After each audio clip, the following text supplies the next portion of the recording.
Buenas noches, bienvenidos a nuestra reunión del martes de enseñanza y oración. Vamos a orar, Señor, estamos delante de ti, dispuestos a abrir nuestro corazón para ser enseñados en tu palabra, Señor. Queremos abundar cada día más, nunca terminaremos de aprender, incluso después, Señor, de que partamos de la tierra, seguiremos aprendiendo, porque tú eres un Dios infinito y grandes cosas tienes preparadas para que hagamos para ti, Señor. Queremos adorarte y vivir agradándote. Buscamos tu voluntad en cada momento, Señor. No son mis planes, no son mis decisiones ni mis pensamientos, que sean los tuyos, Señor. Gracias por transformarnos. Gracias por cambiarnos, Señor. Gracias por hacer de nosotros nuevas criaturas creciendo en el conocimiento y en la formación que tú quieres hacernos como Jesús. Gracias, Padre, en el nombre de Jesucristo. Amén. Amén. Bien, pues bienvenidos de nuevo. Vamos a iniciar con el tema, más bien vamos a seguir con el tema que ya teníamos y que tiene que ver con lo que hemos empezado. Esta ocasión es la 74, parte 74 de qué hacer ante las plagas. Hemos visto una multitud durante todo este tiempo y hoy vamos a continuar con hablando del temor. ¿Por qué hablamos del temor? ¿Por qué no hablamos? El hablar del temor es un contraste entre lo que debemos de ver nosotros como lo que quiere Jesús que hagamos. ¿Por qué teméis, hombres de poca fe? No temáis. Muchas veces lo dice en la Escritura. Y nosotros tenemos que aprender a quitar todas esas cosas que de repente surgen de nuestra antigua forma de ser y pensar y vivir para ser tal como le agrada al Señor.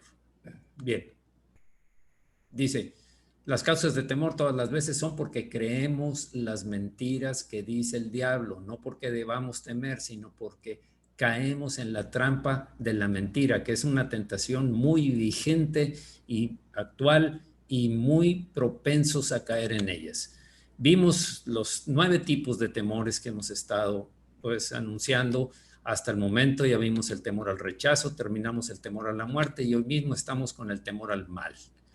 En esta ocasión vamos a ver el temor al mal, la segunda parte, y vamos a entender por qué no debemos temer al maligno. Como recordatorio, dijimos, el temor al mal son actividades de oscuridad. El mal es todo lo relacionado con las amenazas de pérdida o de ataque a ti, a tus seres queridos o a tus posesiones. ¿Qué es lo que nos rodea en nuestra vida? La pregunta que nos planteamos la semana pasada es, ¿temes a los poderes de maldad? ¿Sientes que uno más espíritus de perdición y destrucción están oprimiéndote? ¿Estás continuamente temeroso de oír noticias de cosas malas que le han sucedido a las posesiones, a tus posesiones o seres queridos? Bien, ¿qué hacer ante el temor al mal? Antes de eso, he visto cómo ha crecido el interés por ver películas de terror, programas o series que tienen que ver con terror. La gente se alimenta y todo viene manipulado por el maligno. A la gente que no tiene al Señor en su corazón es fácil que caiga.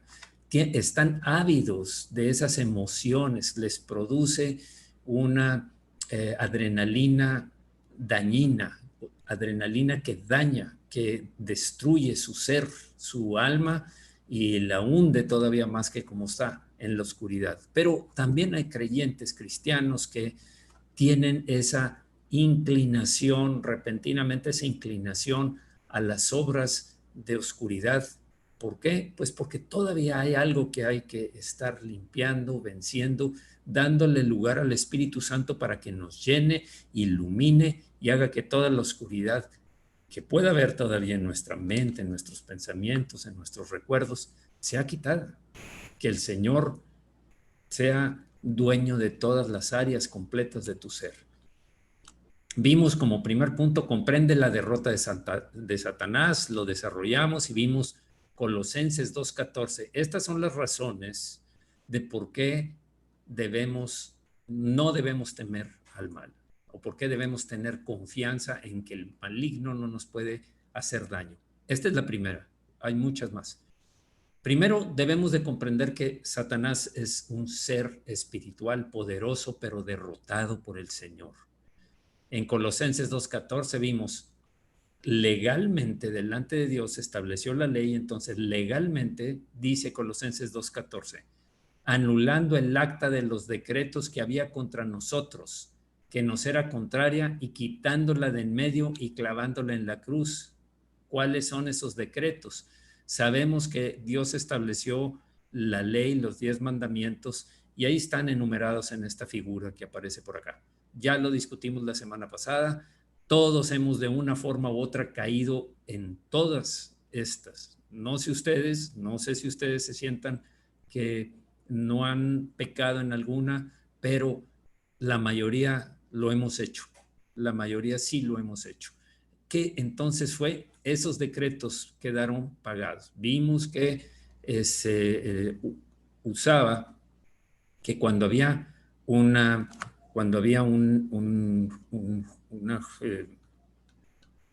pues alguien que lo llevaban a la muerte, a la cruz, quedaba clavada ahí la razón por la cual lo crucificaron. Nosotros, todos los decretos que había contra nosotros, según Colosenses 2:14, quedaron clavados ahí diciendo que Jesús murió por los decretos, por las faltas, pecados, culpas que tú y yo tenemos. Cuando te entregas al Señor, están ahí tus pecados. El 15 dice, y despojando a los principados y a las potestades, los exhibió públicamente, triunfando sobre ellos en la cruz. Jesús es un vencedor. Dios es un vencedor que puso al enemigo bajo sus pies. El Señor quiere que comprendamos eso. El Señor está haciéndonos, clarificándonos el hecho de que no hay razón para temerle, no hay razón para creerle, ni para mucho menos para temerle. Entonces, ahora vamos a ver la segunda parte. Confirma tu nueva familia. Cuando confirmas a qué familia perteneces, de quién eres hijo, entonces las cosas también se empiezan a ser más sólidas sobre el terreno en que estás parado de confiar y no temer. Juan 1:12, mas a todos los que le recibieron, a los que creen en su nombre, les dio potestad de ser hechos hijos de Dios. Tremendo esto es tremendo. Si tú crees en su nombre, si tú crees en Jesucristo, en el sacrificio que hizo y por qué lo hizo, y lo recibes en tu corazón, te da la autoridad, el poder de ser hecho hijo de Dios. Dice el 13, los cuales no son engendrados de sangre ni de voluntad de carne, ni de voluntad de varón, sino de Dios, engendrados de Dios. No somos de una familia humana, no nacimos a la vida espiritual como naces a la vida física natural. Otra versión dice, pero a todos los que creyeron en él y lo recibieron les dio el derecho de llegar a ser hijos de Dios. Recordemos esto, grabémonos esto en nuestro corazón. Cuando aparezca el temor, recuerda, eres un hijo de Dios. Has sido declarado hijo de Dios por el sacrificio de Jesús y porque el Padre tenía previsto y elegido que tú fueras un hijo de Dios. El 13 dice, ellos nacen de nuevo, no mediante un nacimiento físico como resultado de la pasión o de iniciativa humana, sino por medio de un nacimiento que proviene de Dios. Todo esto viene de Dios. Esta familia a la que pertenecemos, hermanos, familiares míos y de todos los creyentes de todo el mundo, del cuerpo de Cristo, somos hijos del Dios Altísimo, del Todopoderoso, del Omnipotente, del Dios soberano, al cual adoran y toda rodilla se dobla ante el Señor. Recordemos entonces por qué, cuando Jesús dijo que éramos familia. Cuando le dijeron a Jesús, en Lucas y en Marcos aparece, y en Mateo, le dijeron, tu madre y tus hermanos te esperan allá, te buscan. Él respondiendo entonces les dijo, mi madre y mis hermanos son los que oyen la palabra de Dios y la hacen. ¿Quién puede hacer la palabra de Dios sino alguien que es transformado por el Señor? alguien que ya lo recibió en su corazón, que ha nacido de nuevo, que ya tiene una naturaleza capaz de agradar a Dios haciendo su voluntad. Tú y yo la tenemos. La decisión queda de nuestra parte si obedezco y busco su voluntad o quiero vivir la vida como antes. Eso demuestra que no hay un arrepentimiento real y que no eres un hijo de Dios. Vas a tener caídas, de eso estamos siendo preparados. Perfectos no somos, estamos en el proceso de ser perfeccionados y el Señor nos va a guiar y el Señor nos va a llevar de la mano para que entremos y podamos hacer su voluntad. ¿Cuáles son los beneficios de la salvación? ¿Qué beneficios hay de la salvación? Hay varios, ¿eh? Hay varios. Vamos a enumerar algunos. Dios pone los beneficios de la salvación ante el nuevo creyente para que los tome por fe. La gracia es un regalo, es un don de Dios. Por medio de los brazos de la fe recibimos ese regalo y nos apropiamos de él. Cuando te dan un regalo es para ti, es un obsequio, es un don, le llaman la Biblia. La gracia es un don conseguido por el Señor, porque el Padre nos amó de tal manera que envió a su Hijo, el cual estuvo dispuesto a morir por nosotros para darnos ese regalo llamado gracia de la salvación. Y este es uno de los beneficios, o muchos hay. Algunos de los muchos los enumero enseguida. Perdón de pecados. El primero es el perdón de pecados, que es la entrada, es el ingreso para poder llegar a ser transformados, para llegar a ser justificados delante de Dios. Perdón de pecados. Colosenses 2:13 dice, y a vosotros, estando muertos en pecados y en la incircuncisión de vuestra carne, no éramos judíos, os dio vida juntamente con él, perdonándoos todos los pecados. Esto fue lo que hizo Jesús. Lo entendemos fácilmente cuando, esta es otra versión, antes ustedes estaban muertos, pues eran pecadores y no formaban parte del pueblo de Dios. Hasta entonces el pueblo de Dios eran solamente el pueblo judío. Pero ahora Dios les ha dado vida junto con Cristo y les ha perdonado todos sus pecados. Hermano, todos. No tienes por qué recordar ni sentir las culpas de quien te está acusando. Se llama Satanás, por cierto. Hay que estar conscientes de eso. Es el acusador de los hermanos, dice Apocalipsis. Es quien quiere doblegarte para que te desanimes, te frustres y digas, no puede ser. De repente va a venir y te dice a través de una boca de alguien, de la boca de alguien o en un pensamiento que viene a ti. Ah, ahora resulta que eres muy santo. Ahora resulta que ya no te acuerdas de lo que hiciste. Ahora resulta que ya quieres ser un hijo de Dios. Quieres ser un hermano en Cristo. Pues cuidado con eso. No lo aceptes. No lo aceptes. Recházalo inmediatamente. Ese es el problema del temor, porque son las mentiras del diablo que vienen a provocar ese tipo de temor. No tenemos por qué caer en ese juego. No debemos caer en ese juego. Podemos si nosotros lo aceptamos. Es la única manera en donde Satanás adquiere poder sobre tu vida, sobre tu esfuerzo. Te va a intentar debilitar, te va a convencer de lo contrario de lo que dice la Escritura, que es la verdad. Recordemos que Jesús es el camino a seguir, la verdad y la vida eterna, la vida. A Él es a quien debemos seguir, a Él es a quien debemos oír. Y esto implica, cuida lo que llega a tu mente, a tus oídos, porque van a venir ataques del maligno. Ahora, tengamos claro esto. En Efesios 1:7 dice, hablando de Jesús, en quien tenemos redención. Redención es el pago que se hacía para rescatar un esclavo. Se redimía para rescatar una propiedad, para rescatar un bien.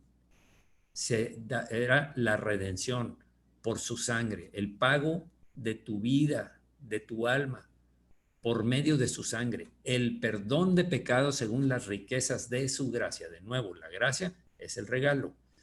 El perdón está dentro de la gracia, el perdón de pecados. Por eso es uno de los grandes beneficios y el primero que debemos estar conscientes que tenemos. Quiero orar para darle gracias a Dios por esto. Señor, muchas gracias, Señor, por lo que has hecho.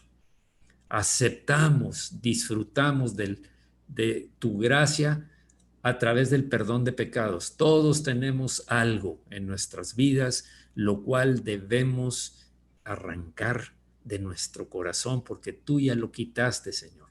Tu palabra dice que tú tomaste los pecados y los lanzaste al fondo del mar, que nunca más te acuerdas de ellos. No tenemos por qué recordarlos nosotros, aun cuando el diablo nos sugiera, nos amenace, nos acuse. Sabemos que tú no los tomas en cuenta, porque no hay pecado más grande que el pago que hizo Jesucristo con su vida y con su sangre por nosotros. Ningún pecado pudiera tener el tamaño de el pago que se hizo, que es superabundante. Gracias, Señor, por perdonarnos. Gracias, Señor, por pagar por nuestra libertad, por nuestra vida. Muchas gracias en el nombre de Jesús.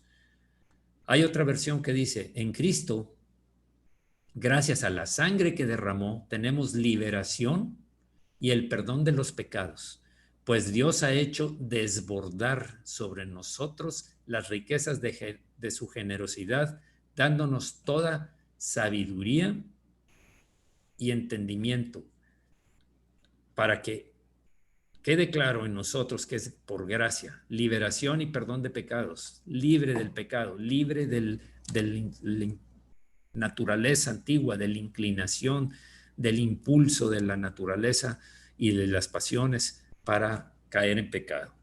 Ese es el primero. ¿Qué pasa con los incrédulos? ¿Qué pasa para los que no recibieron a Cristo? Nosotros, en el momento en que recibimos a Jesús, ya no vamos a ser juzgados para ver si te salvas, si vas a la presencia de Dios o vas al lugar de tormento eterno donde el fuego no se apaga ni el gusano muere. Así lo dijo el Señor. Entonces,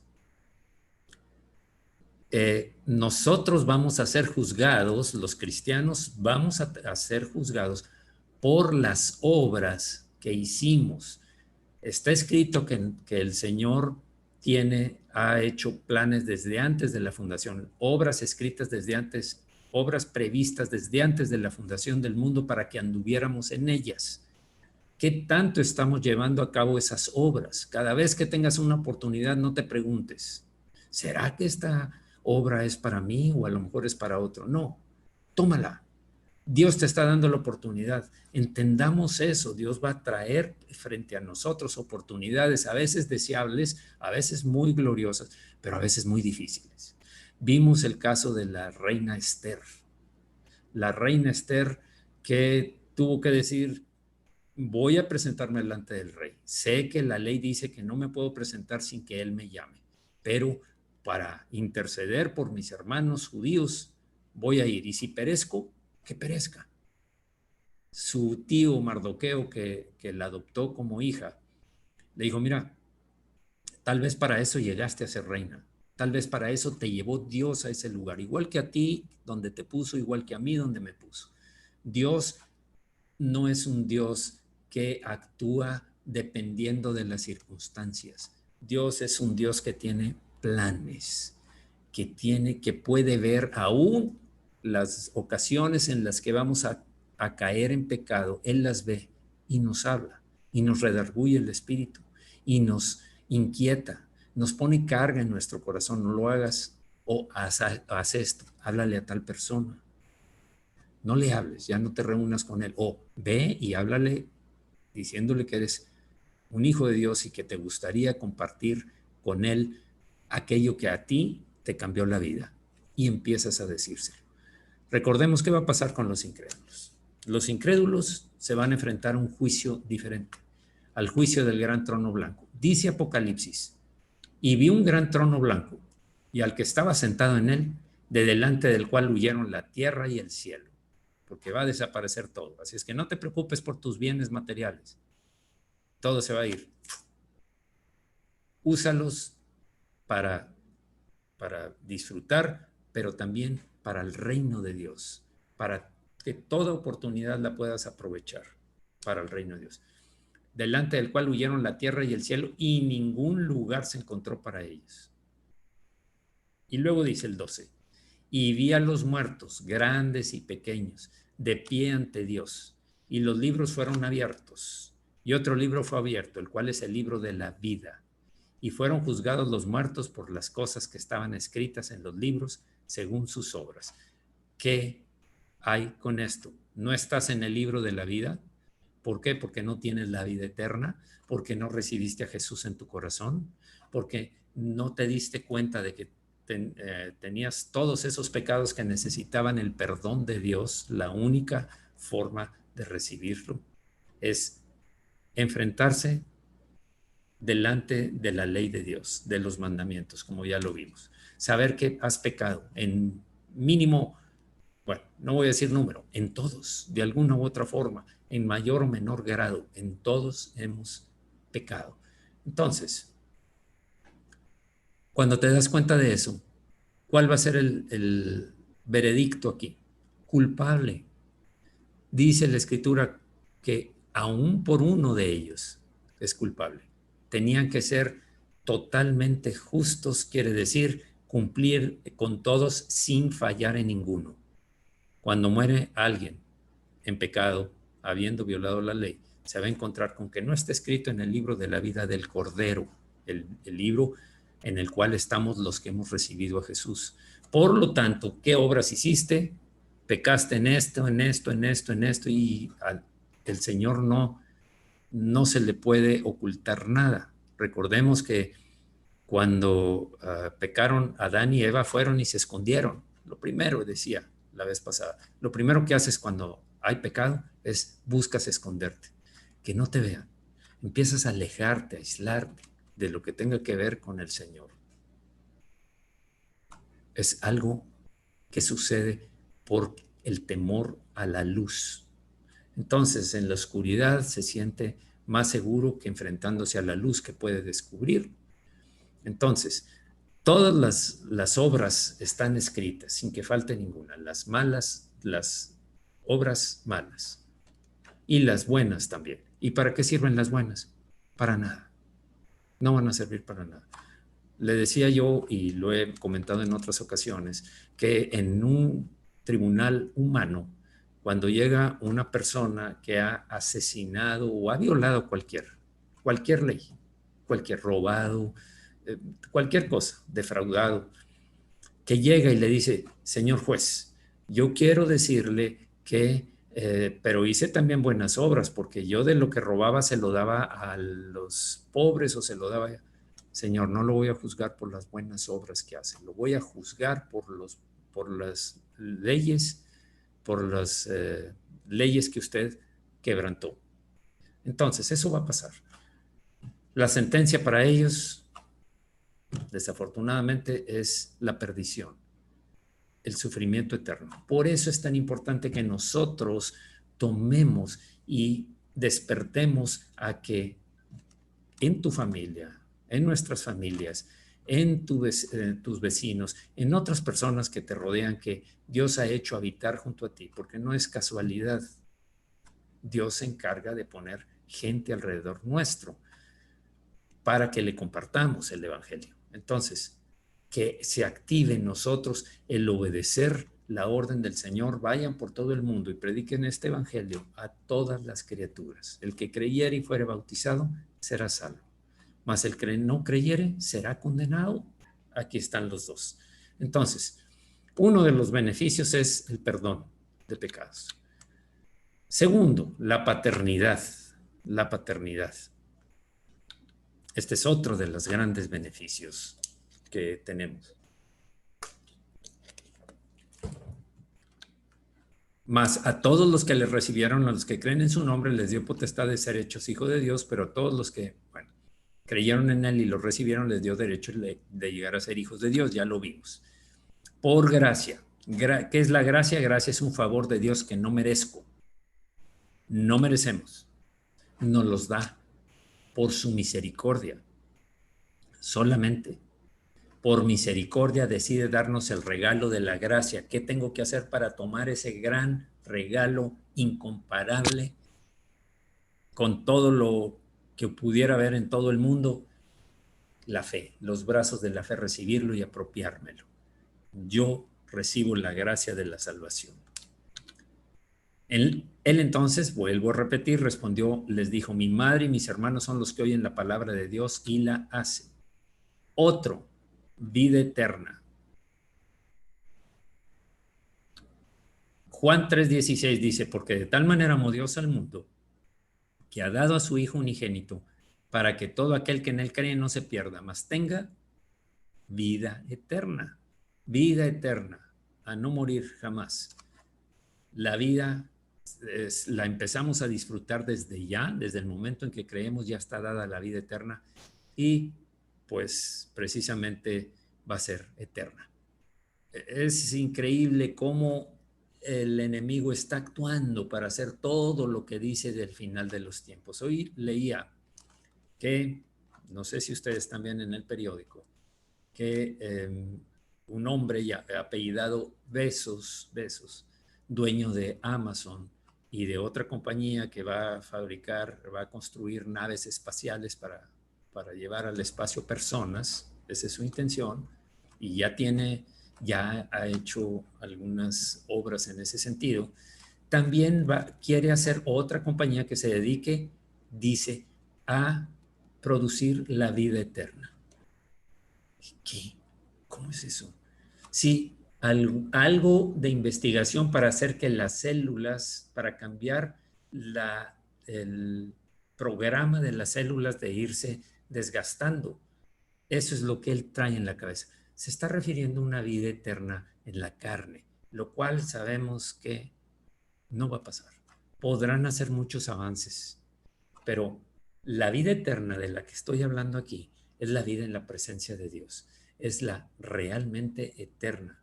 Espíritu, alma y un cuerpo nuevo que nos va a ser dado cuando el Señor regrese. Seremos transformados los que estemos vivos y los que estén muertos van a tener un cuerpo también, dice, glorificado. El cuerpo que tenemos es un cuerpo que va a morir, se va a deshacer. Aún los que estemos cuando el Señor regrese, el cuerpo queda, cambia y somos transformados en un abrir y cerrar de ojos, en un cuerpo glorificado, como el del Señor. La otra versión dice, Dios amó tanto a la gente de este mundo que me entregó a mí, que soy su único hijo, para que todo el que crea en mí no muera, sino que tenga vida eterna. Creo que es bastante claro lo que está diciendo aquí. Tenemos que estar conscientes de algo. Tu vida aquí tiene un término. El salmista en el Salmo 39:4 dice, Dios mío, hazme saber cuál es mi fin y cuánto tiempo me queda de vida. Hazme saber cuán corta es mi vida. Señor, recuérdame eso. Ubícame, Señor, en esa verdad. No voy a vivir para siempre. Sé que tengo un término. Eso me va a ubicar en lo más importante, en ti, Señor, en lo eterno, en lo que realmente, en tu voluntad, en tus principios, en tus planes y en tu enseñanza, Señor.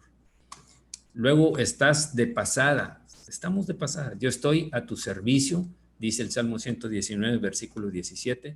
Estoy de paso en este mundo. Dame a conocer tus mandamientos, que yo los entienda profundamente, profundamente.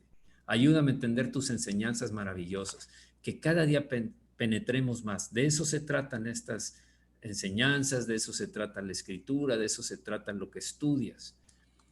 Y dos verdades acerca de tu vida y mi vida.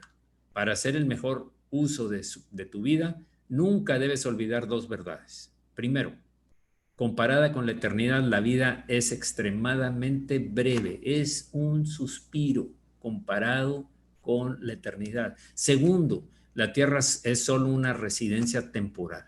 No estará aquí por mucho tiempo. No estaremos aquí por mucho tiempo. Por tanto, no te apegues a las cosas naturales. No te apegues. ¿Por qué? Porque tarde o temprano todo va a desaparecer. Siguiente. ser una nueva creación. Ser una nueva creación. Vamos a orar con respecto a lo que vimos antes, la vida eterna. Padre, gracias. Gracias, Señor, porque desde antes, desde cuando éramos rebeldes, cuando éramos pecadores, cuando hacíamos todo lo que a ti te ofende, te desagrada, te lastima y nos hundimos en el pecado, aún así nos viste y nos amaste, Señor. Nos derramaste tu misericordia sobre nosotros y tu amor, Señor, y nos rescataste y nos redimiste y pagaste por nosotros.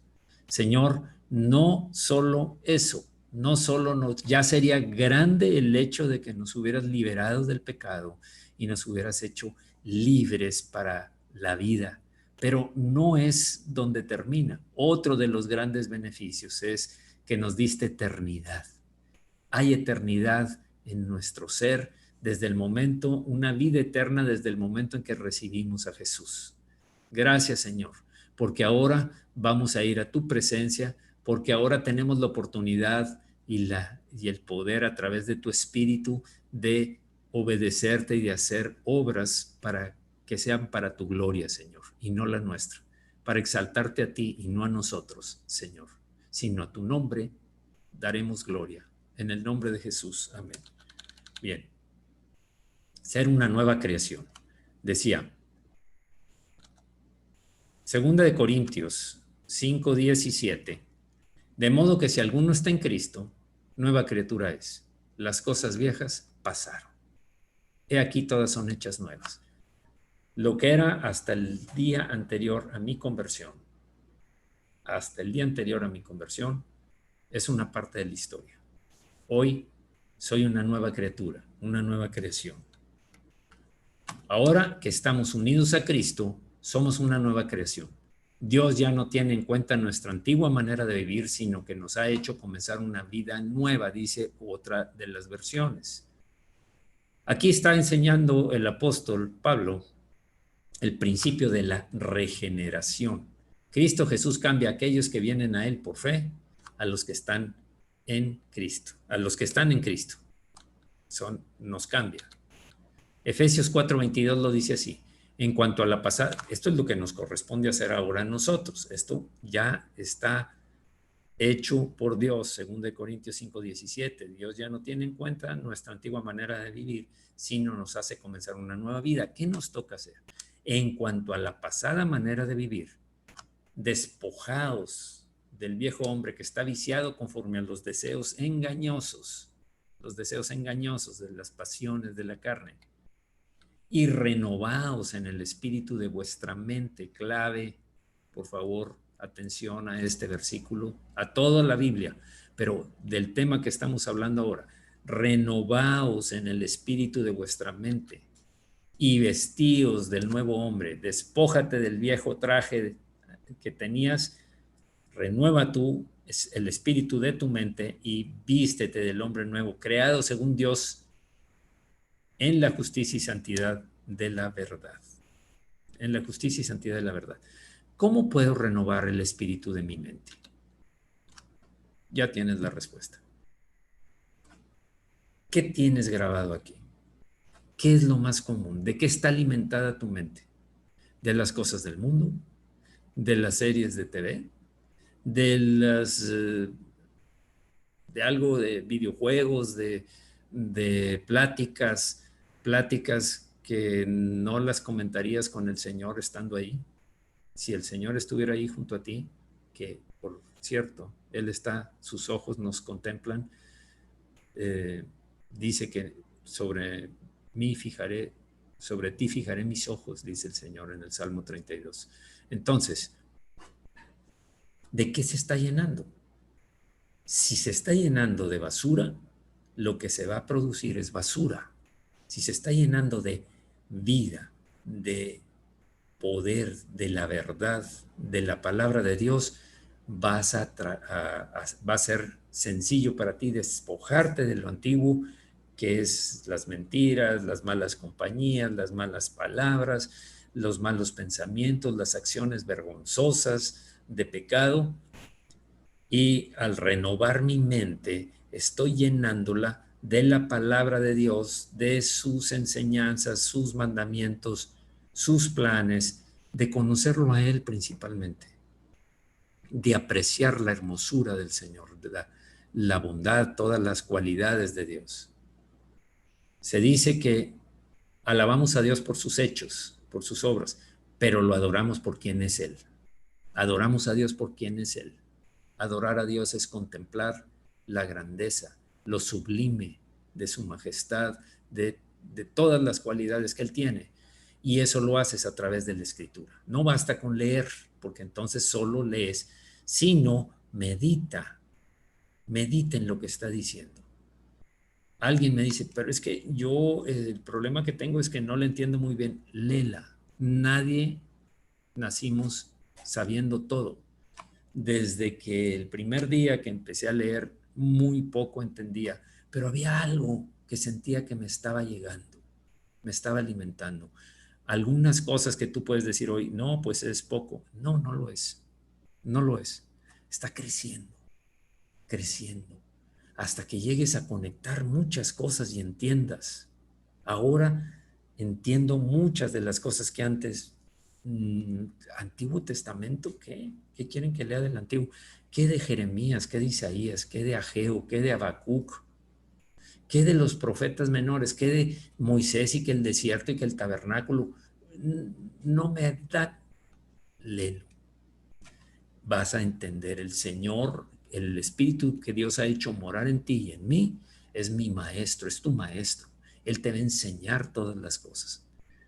El Señor dijo, les enviaré otro consolador para que les enseñe todo lo que yo les he hablado. Les recuerde todo lo que yo les he enseñado. Bien, entonces es leer, meditar, memorizar, memoriza la escritura, te va a ser de una utilidad tremenda cuando tomes una decisión de lo que haya en tu disco duro, por decirlo de una manera, de lo que hay en tu corazón. De ahí van a salir las decisiones más sencillas. Vas a ver los riesgos, vas a ver que debes hacer algo aunque no te guste, pero está ahí. Leer, meditar, memorizar, declarar la palabra y, por supuesto, actuar.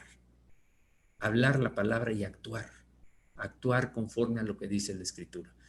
Tu mente está siendo renovada. De esa manera vas a sacar las antiguas vestiduras malolientes, aún de las disque buenas obras que eran con un fin de golatría, o sea, de sobresalir yo, de tener éxito, yo, mi yo, como dicen, yo, mi, me, mío y conmigo. Todo, todo conjugado en el yo.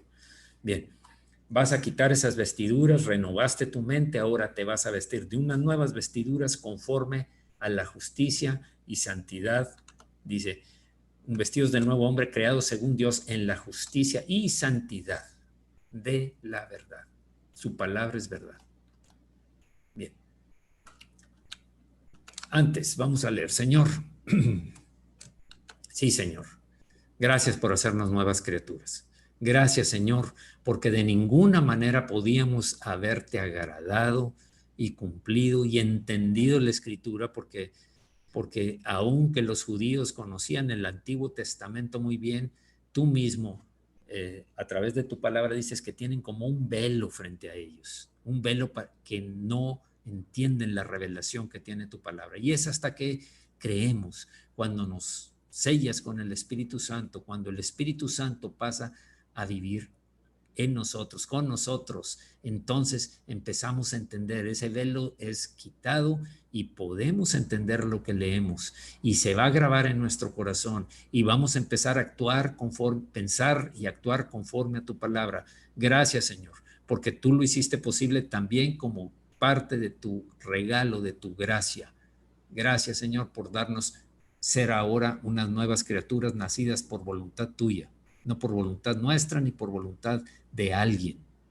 Solamente los demás que nos comparten son vasos de barro con un precioso tesoro que traen para regalarnos a nosotros de parte tuya, Señor, la gracia.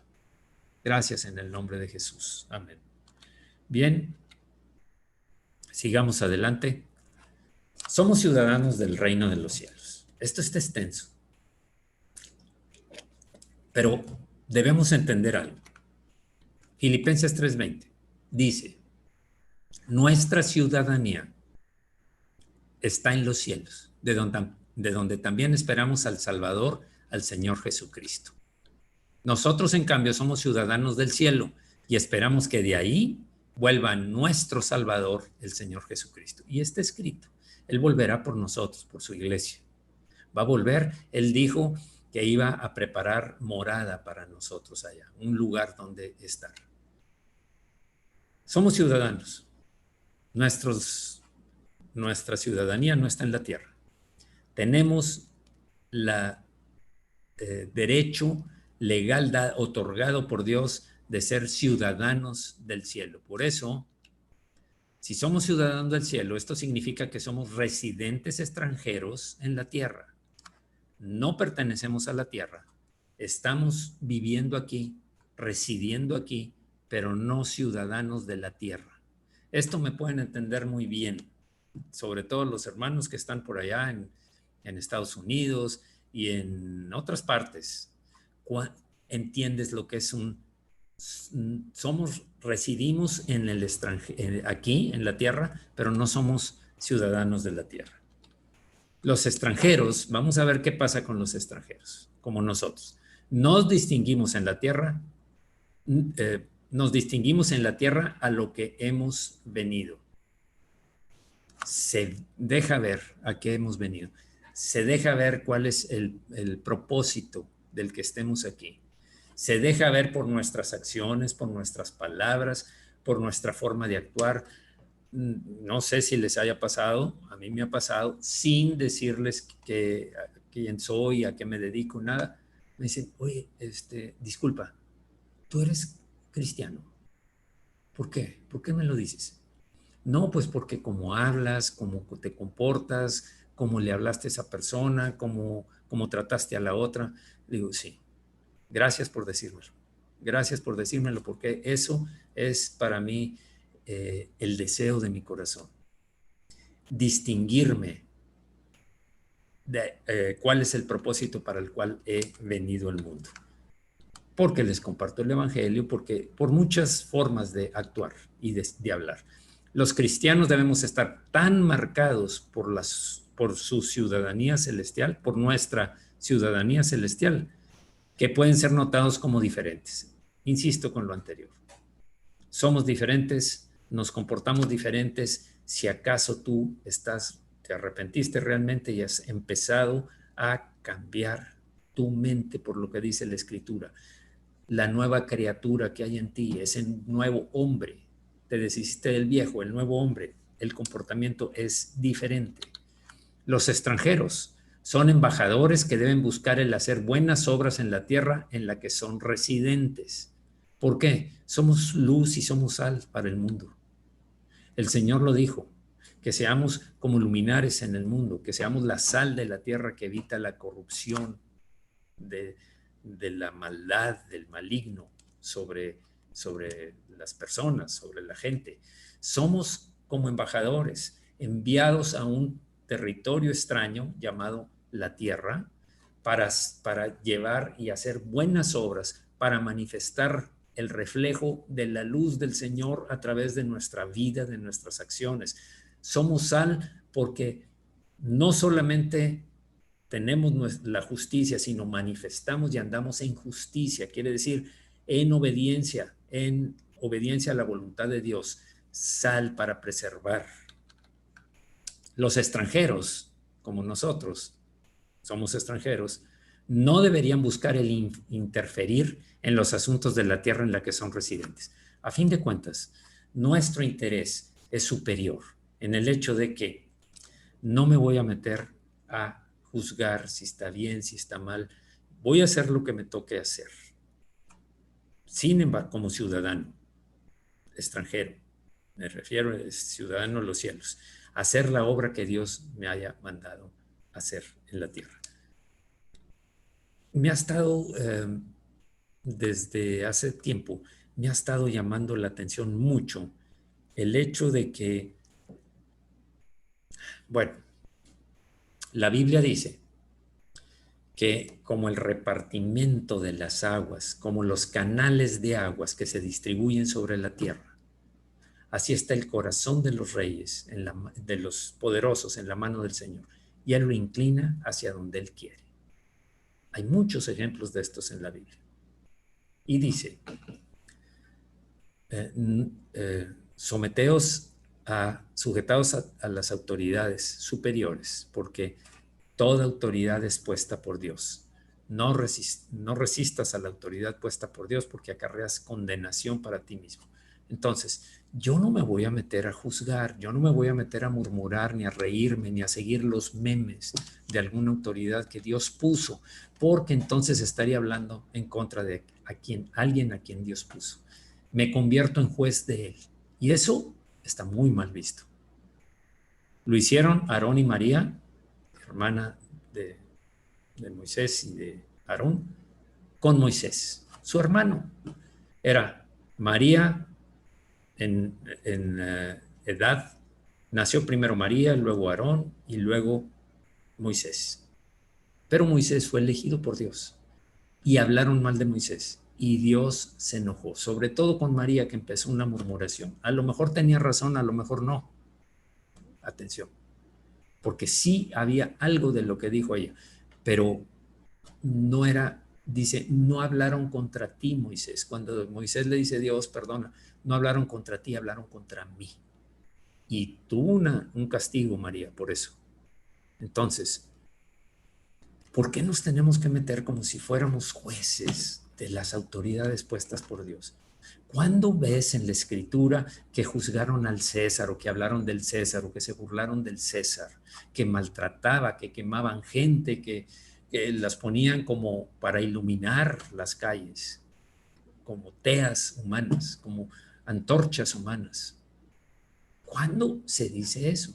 No, dice, sujetados a las autoridades porque toda autoridad es puesta por Dios y quien resiste a la autoridad, a lo establecido por Dios resiste y acarrea condenación para sí mismo, castigo.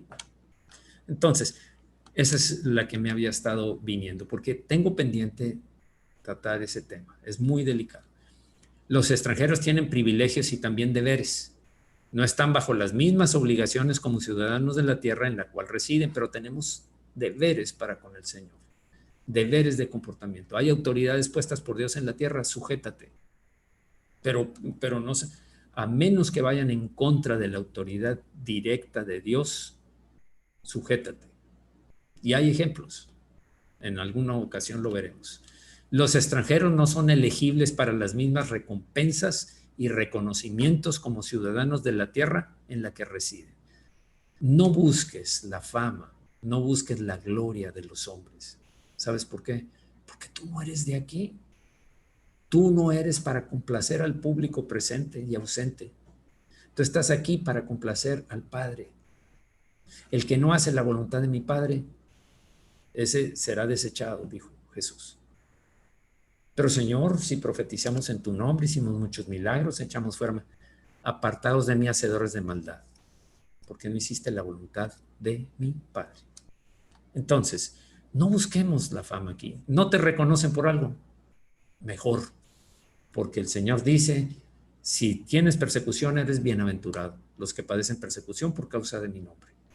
Bien, los extranjeros no se deberían de enfocar en levantar riquezas en la tierra en la cual residen. También tenemos ciertas características como ciudadanos del cielo, lo cual no vamos a ver en esta ocasión, porque ya terminamos el tiempo. Lo que vamos a hacer ahora es orar y... perdón. Bien, vamos a orar. Señor, muchas gracias, Señor.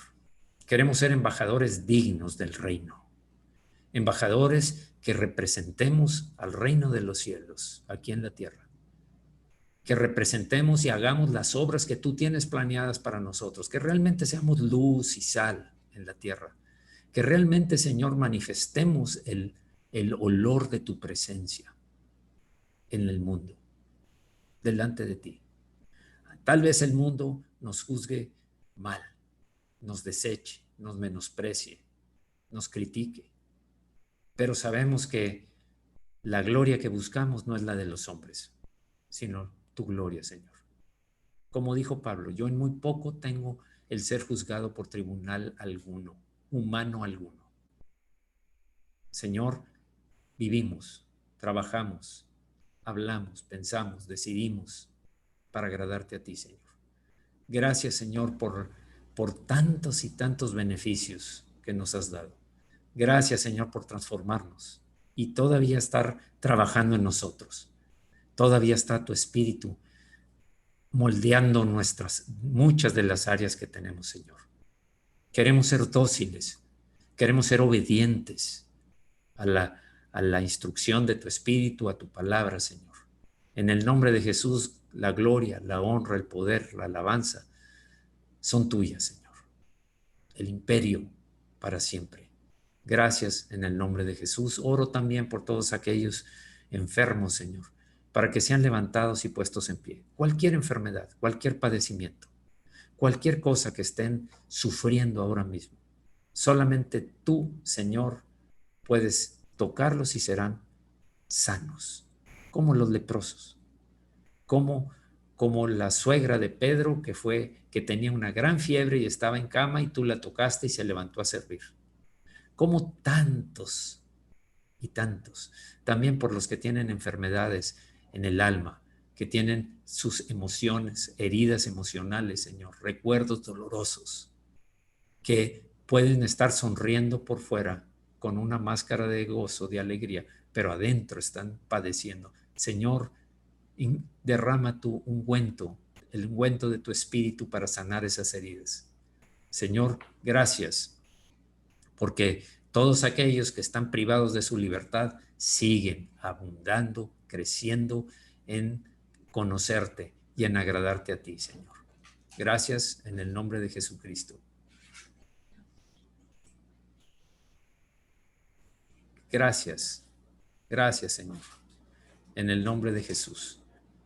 Te pido ahora, Señor, en el nombre de Jesucristo, me está informando mi esposa que hubo un gran temblor, muy fuerte temblor en la Ciudad de México.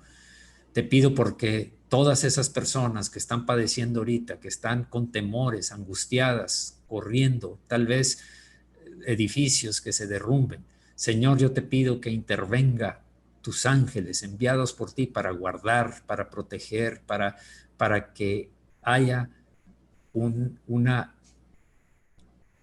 solución para sus vidas, Señor, que todo aquel que estaba reacio a recibir la salvación, Señor, que se convenza ahora mismo. En el nombre de Jesús te pido, Señor, interven por todos nuestros familiares, amigos que estén viviendo en la Ciudad de México y en los lugares en donde afectó este temblor.